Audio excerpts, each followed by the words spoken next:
Okay, moving on to topic 2, which is September 2018 K-pop releases part 1.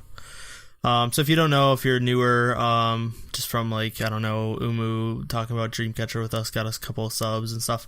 Every month at the end of the month or into the beginning of the next month, the first episode / last episode is going over all of the K-pop releases for that month. That we enjoyed. So it's our favorite K-pop releases. Yeah, we used to. We used to do literally everything, but it became saying like one word descriptions of songs we didn't care about, which is where "It's a Ballad" came from. And we'd get like 150 songs a month. Yeah, it would take forever, and nobody would listen to it. So we streamlined it, and people are enjoying it more. So now we just talk about songs that we actually have input on. Just to make it, the episodes would become like 3-4 hour long episodes, and it's just ridiculous. So yeah, we just go over our favorite K-pop. They're not necessarily all our favorite. Sometimes they're bad. They're things we have to comment on, but usually it's because they're really good. So you should read part 1 and 3. I'll read part 2. All right? Yeah, that's fine. Yep.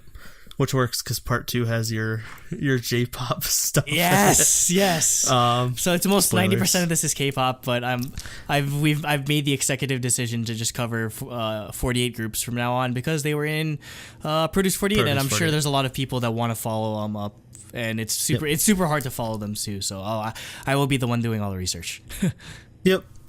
So first, I'm just gonna list off the things we reviewed this month, and those are, just to say why these aren't on the list, or why we're not talking about these songs.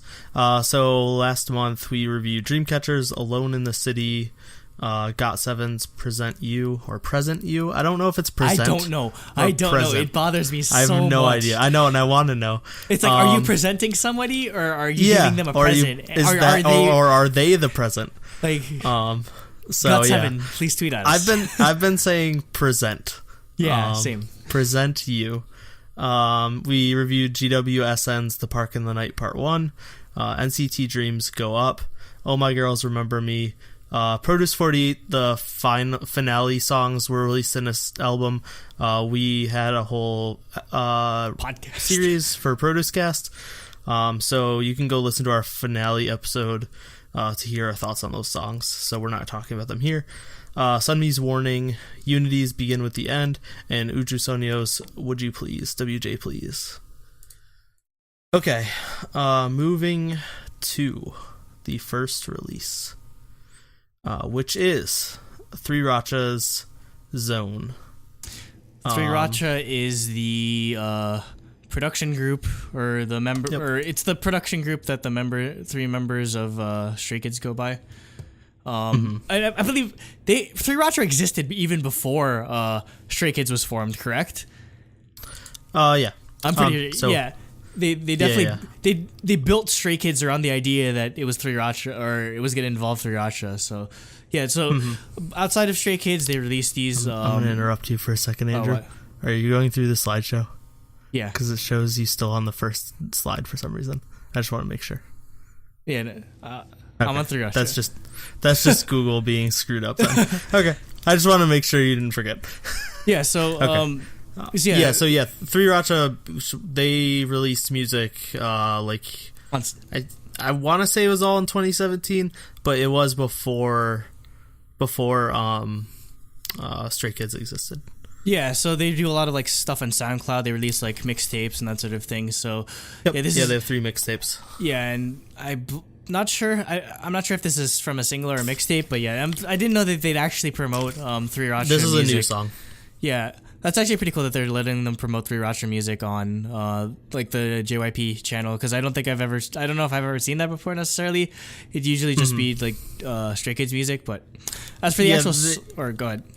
Well, they released this for like SKZ Player, which I think is just like they're kind of like behind the scenes, just like their current season of their just like behind the scenes and reality show stuff. Okay, that makes I sense. could be wrong. Correct me if I'm wrong. Yeah, it makes sense because it's like a live performance to some degree. That being said, like the actual song like goes really hard. It doesn't sound like something JYP group would put out again, and that's probably the appeal of Sriracha, as opposed to like the more well known Stray Kids music is where even in Stray Kids they lean into the like the really like heavy like trap and like hip hop sort of thing, but yeah, they just like weapons for you when it comes to Sriracha. So I really like it.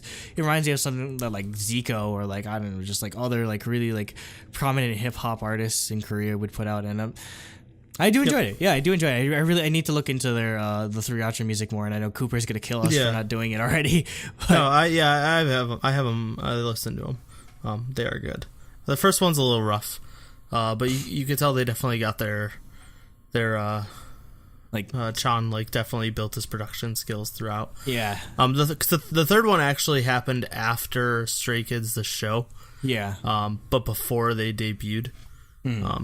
So it actually came out after like mixtape Stray Kids mixtape. The third Sriracha song or mixtape came out, but that one's really good. Okay, next we have Amber from FX's digital single White Noise. For me, I like this song a lot better than her other solo stuff. Has much better production because it was with SM. Yeah, it was in-house. Instead of being independent. The only thing is I still think she needs to work on her lyrics. Yeah, as a lyricist, like, she's very weak. And just like it's a little like it's a little not fair because I feel like because I'm almost entirely listen to K-pop, I don't worry about lyrics anymore. Yeah. Whereas when I hear an English song, I notice it a lot more than I feel like I would if I'd listened to English lyrics regularly still. But it is just like it is very basic. But yeah, the production of the song is great. Yeah, that's what really sold me on this. And that I don't think we never got. We kind of touched up on her solo music when she released all those music videos for Rogue Rouge. I think we covered it in releases list, and my main gripe was my main gripe was that I didn't like the producer she was working with. Not necessarily like I don't have like a personal thing against it, but just I didn't like his style of production. Whereas this, it fit. I loved it way more, and yeah, I do still have to give her some slack, obviously, because she's doing it in English, so we're gonna notice the oddness of lyrics a lot more than we would in Korean, or if she was gonna rap in like Chinese or something like that. But no, I think she's better off just letting SM produce her stuff. I'm sorry. I'm really sorry. I know she really took pride in like doing it all on her own. Unless she goes full out Lonely Island and does more like Bacon Love. Bacon Love, yeah. Yeah. But yeah, if she's doing serious music, just stay within SM or Yeah, that's that. I agree. Yeah, I mean, despite the minor gripes, it's still an enjoyable song, definitely. And I am rooting for Amber to get more music, and it's also because again, there's a real like last year there was a lot of like animosity it seemed between her and SM. Like she just like put a lot of stuff out on Instagram where she's like they don't give a shit about me or whatever. And I mean, we've addressed it before, but yet I think it's definitely in a better place now because they're promoting her solo like US tour, and like of all like SM, like SM doesn't like touring in the US for whatever goddamn reason outside of like Shiny and that random Suju used to, and then random NCT's definitely happening. Yeah, definitely. But of all of the artists, you wouldn't really think that they'd support like Amber doing stuff. Yeah, but I mean, at this point, they're probably just like, it's either we do this or she doesn't release music. So it's better off that they're willing to cooperate with her like this. So yeah, I want to hear a full mini album in this kind of style, or in this kind of style, which is similar to Rogue Rouge, but under SM production. Next, we have Bambi's single River Run. The title or her freaking stage name is pretty weird. But I didn't. The music video for this is just like full of memes. It has like so weird. It has like Keyboard Cat and freaking like Snoop Dogg from Snoop Dogg's doing like the thing, like the GIF thing. It like doesn't match with the actual music video at all. Yeah, like the actual music video is like her just like sentimentally singing at night under a bridge. Yeah, and then there's just overlays of weird memes. I mean, obviously, I love memes, so I'm gonna enjoy it. But I mean, I really enjoyed this song. I think I don't know if I've probably heard of Bambi like just a name wise, but I'm not really familiar with her all too well. Music wise, but I've never heard of her. This song definitely gave me like Haze vibes, so I definitely enjoyed it. She has a similar sort of timbre in her voice, so yeah. I looked up more of her music and I was enjoying it so far. So yeah, this is a really it's a really like sort of underground pick that I wanted to bring attention to. Yeah, definitely gave me Haze vibes. Next we have Boy Story's Chinese mini album Enough. Yeah, so this, if you don't know, I like the song did whatever, but this is JYP's like Chinese boy group that's like all like 13-year-olds. They're literally boys. Yeah, like half of them haven't even had their voice drop yet, and it's so funny because the song is so like hype and like super hip hop. But yeah, I mean, I enjoyed it still. Like I still think it's really cool how JYP's. I think it's cool how he's probably he's like the only one, or I mean actually no, SM has done it a lot of times before, but SM literally doesn't know how to take care of anyone that doesn't have Korean blood in them for whatever reason. Like they fuck up like anything involving Chinese members all the time, like unfailingly. But it's a good sign for JYP that he's confident enough in his label and his brand to go to China and Japan and these other places outside of Korea and expect to succeed. Because I mean, doing this it's clearly a long-term plan because all these kids are really young. So there's definitely like a grand plan in store for them. But it's a great start. It's a great start, and I think there's a lot of talent there. So we should. I think they'll have a bright future ahead of them, especially once they start getting more experience. Yeah, a big part of JYP 2.0 was expanding to other markets. They've mentioned that there will be a Japanese girl group from JYP in the next year or so. I think 2019 was their debut year. Yep, and there's rumors that he's gonna be looking for some Produce 48 people. Oh, yeah. But if you do notice at the end of the music video, there are a couple different companies logos. So it's not just JYP. I'm sure there's a couple like Chinese investor. As long as it's not Tencent. As long as it's not 10. We'll get there later. Okay, next we have BTS's Idol featuring Nicki Minaj. So the Nicki Minaj music video version came out this month. Yeah, we covered the song on the BTS release for we reviewed the album. So yeah, it's just the music video didn't come out until now. But it was just weird how they must have filmed it like in separate locations because she doesn't interact with the group at all, and she only says like the opening line of "What's Good Korea?" Like that's like literally that's it, and the rest of the time she's not actually singing it. So I don't know, maybe the verse wasn't finished by the time they had to film the video. Which is weird because the video came out really late. Yeah, I don't know. Yeah, I don't know. Yeah, I agree. The music video just was like meh. But we both I think agreed that she made the song better. Maybe she didn't have that much time because remember she was planning to have a US tour, but it got canceled because nobody was buying the tickets. Nope. Yeah. Oh boy, she's past her prime. Yep. I don't even listen to American music, and I know that. Next we have Cold's Freedom. I assume a single, maybe from a mini album. He did. Yeah, he released a mini album. It's weird. It's weird because Off on Off is Cold is one half of the sort of like lo-fi R&B group Off on Off, which is under High Ground, but his solo music. High Ground doesn't exist anymore. I guess, but. Maybe that's why they. Yeah, maybe they probably aren't under because he's releasing music. or he's releasing music under a separate company. So yeah, when Tablo left, maybe. Yeah, when Tablo resigned as CEO, High Ground disbanded as a company, and I know some of the artists left. Yeah, because Code Kunst was under High Ground, and I believe he went to another company. So what happened with Hyukoh? Yeah, because maybe that's why we're seeing Hyukoh release music on other labels as well. Yeah, I have no idea where all the artists went, to be honest. Yeah. Technically, I think Epic High is listed as just a YG artist right now. Oh, but no. I wouldn't be surprised if they just left and they don't need to, and we haven't heard any news. They don't need him. But with this actual song, it was just interesting because we mainly know Cold from Off and Off, which is like 90% like R&B, like lo-fi singing sort of thing. He actually raps on this, which was he's pretty versatile, so I enjoyed it. And that'll lead into the next one because he had 2 music videos.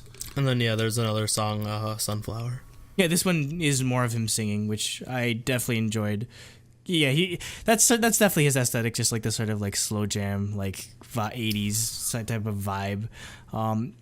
It's interesting though, because in these music videos, he's kind of like not hiding his face, because I feel like in all the other Off on Off music videos, he's kind of hiding in like the background somewhere. So I don't know, maybe he's less shy now that he's doing more music. Yeah, he also apologized. I have to type. It signed me out of Gmail for some reason, so I can't see our list of releases. Okay. Once I load the spreadsheet back. Okay. Next we have DAY6's "Beautiful Feeling," which is a digital single. So this is just a 3rd anniversary thank you song. Thank you to our fans type thing. This is for me just another great sentimental slow jam song from DAY6. I love this type of music from them, and I thought this one was great. The only thing I have to say is Dude actually sings. Yeah. He sings. His voice is so goddamn deep. Why don't they use him more? Yeah, that was amazing. Yeah. Just like the revelation when I hear his one line, I was like, wait, what? So I mean, obviously it's just like a thank you song, so it's nothing too special. But that was a cool thing, that context that they added to it. Yeah, we'll see if they perform it during their concert.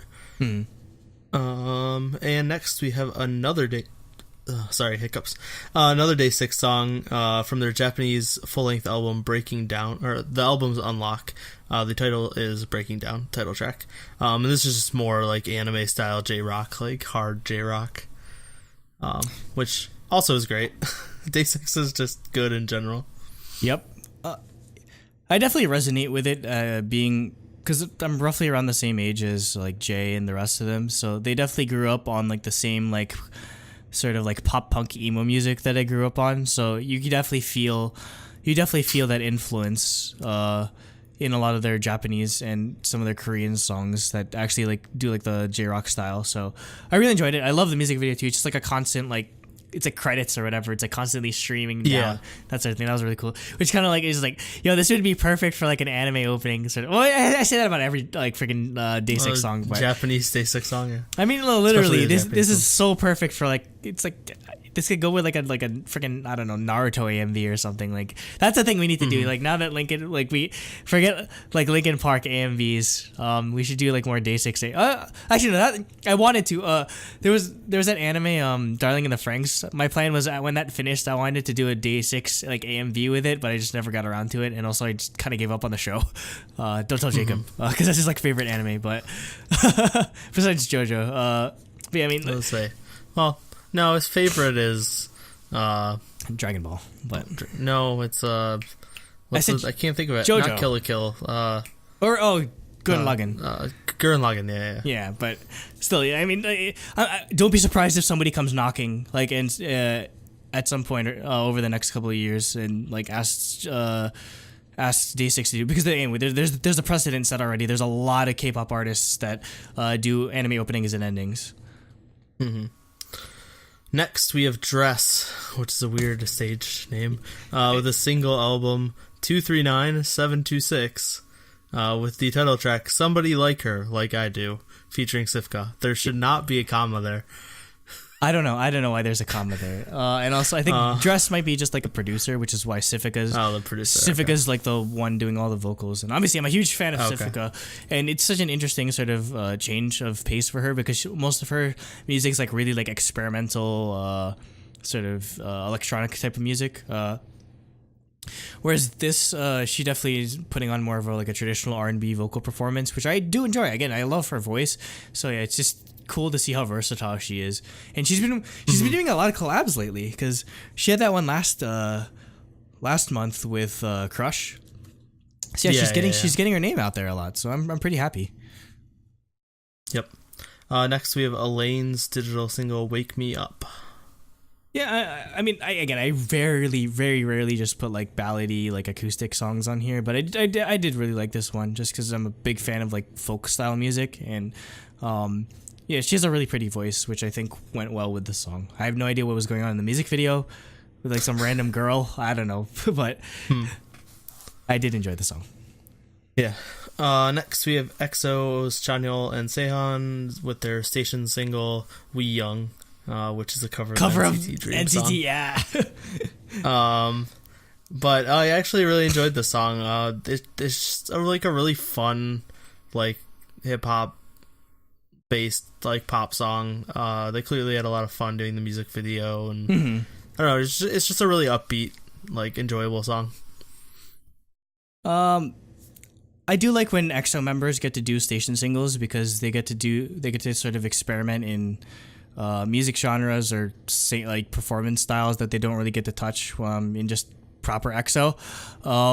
So yeah, I did enjoy this, and I mean, both Chanyeol and Sehun are just mainly rappers, so it's cool to see them sort of do some singing in this as well. Yeah. So yeah, it's pretty. Yeah, it's a lot. For like Chanyeol and Sehun, I thought it'd be like a really like. I thought it sounded more like a Three song than this. It's just like it's really super happy go lucky, which I do like that. I do like that aspect of EXO though, because again, I feel like a lot of the time when it comes to like songs, they always just like gear way towards too serious, and like they just have to like be really super sexy and everything. But I love happy EXO. Like one of my favorite songs is like Unfair, or just like 365, all those like really like fun like concert songs. So yeah, this is definitely an outlet for them. So yeah, they're using Station Zero to like the whole point of why it was made. Yep, exactly. And finally for part 1, we have ID's digital single Red. And this is just like piano based jazz, which is awesome because we don't really hear that in K-pop ever. And I really like that type of music. And her other stuff's been really good too, so I definitely want to look into more of her stuff. Oh yeah, her voice is tailor-made for a song like this, just this sort of jazzy vibe. Yeah, again, I know like Rob has really been like beating the drum for her music like well before we found that Japanese song that we covered last month. So yeah, I'm definitely she's on our radar now at this point. Like I really want to see her where she goes with this because yeah, she has a really great voice. Yep. All 4 versions of this song, Lullaby, which is in Korean, English, Chinese, and Spanish. And in the language of and instrumental. Yes. And instrumental. That's the best language. So for this, I thought this was a strong title track. I actually enjoyed this one quite a bit.